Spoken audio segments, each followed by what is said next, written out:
ये जजमेंट है, ये किसी को तोड़ नहीं सकते। ये ऑब्जर्वेशन कल उनके जो प्रतोष जो बेकायदेशीर डिसाइड किए गए, उन्होंने कहा ये निकाल नहीं है।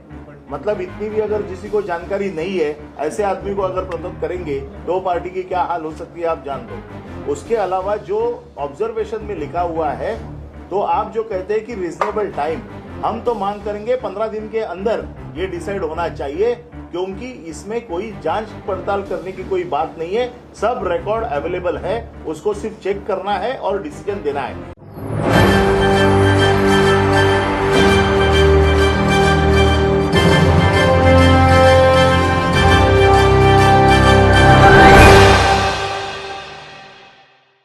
क्या महाराष्ट्र विधानसभा भंग करने की कोशिश की जा रही है?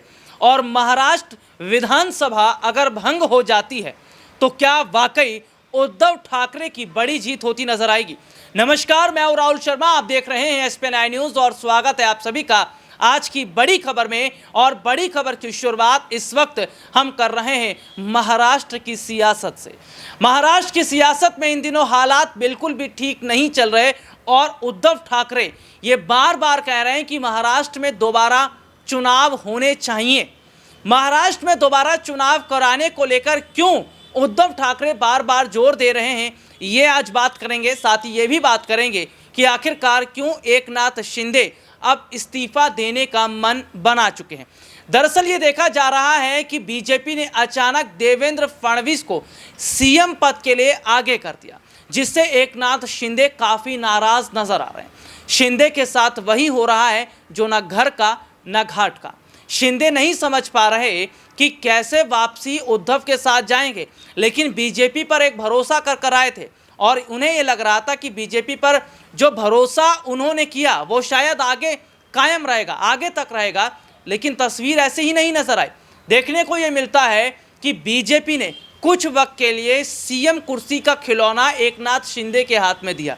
शिंदे उस खिलौने को लेकर बहुत खुश भी थे, लेकिन जिस तरीके की तस्वीर अब दिखाई दे रही है कि ये कहा जा रहा है कि अब बहुत खेल लिया शिंदे ने, अब जिम्मेदारियां देनी है देवेंद्र फडणवीस को। और यही बात कही जा रही है शिंदे और तमाम विधायकों की तरफ से कि फिर उनके पास आ क्या रहा है। शिंदे के विधायक बहुत पहले से बीजेपी के खिलाफ खड़े थे और शिंदे विधायक तो बहुत पहले से ये कह भी रहे थे कि हम तो उद्धव के साथ जाना चाहते हैं, लेकिन हमें तो डराया जा रहा है CBI के जरिए, ED के जरिए, NCB के जरिए।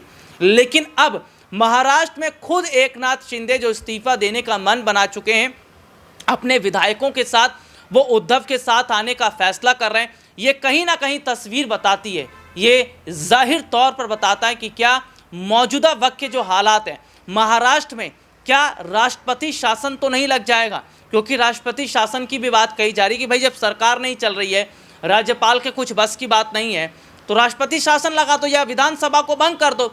और यहाँ पर यह कहा जा रहा है कि जो यहाँ के महाराष्ट्र के जो राज्यपाल हैं वो तो भाई बीजेपी के इशारों पर काम कर रहे हैं और पहले भी वही काम कर रहे थे। तो ऐसे में देखा जा रहा है कि एकनाथ शिंदे का इस्तीफा देना बहुत बड़ा मायने रखेगा। लेकिन कहीं ना कहीं उद्धव ठाकरे की बात आज शिंदे को समझ में आ गई है।